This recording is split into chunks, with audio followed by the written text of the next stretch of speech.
Artificial intelligence पर जितनी निर्भरता बढ़ती जा रही है उतना ही डेटा चोरी का खतरा भी बढ़ता जा रहा है। जी हाँ, अगर आप गूगल प्ले स्टोर से एआई ऐप्स डाउनलोड कर रहे हैं तो इसकी कोई गारंटी नहीं है कि वो एकदम सेफ होगी।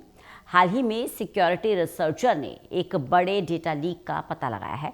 गूगल प्ले स्टोर पर मौजूद कुछ एआई ऐप्स से डेटा लीक हुआ है।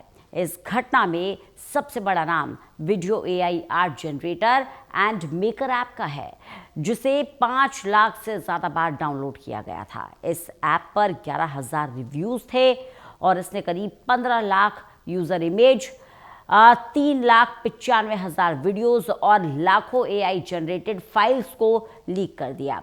फोर्ब्स ने अपनी रिपोर्ट में ये खुलासा किया है कि video AI art generator and maker app की वजह से 15 लाख से ज़्यादा यूज़र इमेज अब लीक हो चुके हैं।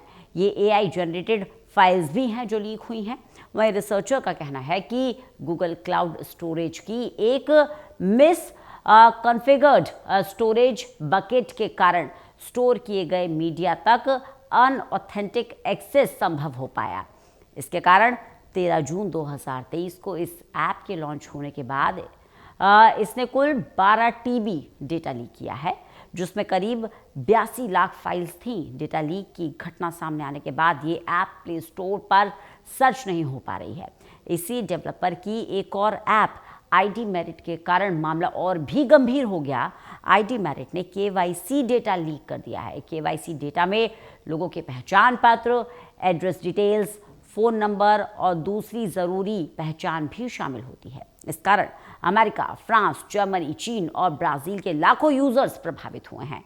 इन दोनों ही ऐप्स को कोडवे नाम के डेवलपर ने डेवलप किया। अब बताया जा रहा है कि डेवलपर ने एक्सेस को सिक्योर कर लिया है, लेकिन फिर भी इस तरह की घटना ने सिस्टम की कमज़ोरी को एक्सपोज कर दिया है। इस तरह की डेटा लीक की घटनाओं से बचने के लिए अब सावधान रहना बहुत ज़रूरी हो गया है। किसी भी एआई एडिटिंग या आईडी वेरिफिकेशन ऐप को डाउनलोड करते समय डेवलपर की पूरी जानकारी को जुटा लेना चाहिए।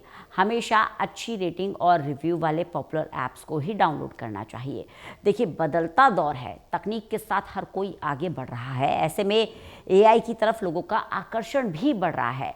इसके साथ साथ जहां आकर्षण बढ़ रहा है तो एआई की मांग भी बढ़ रही है।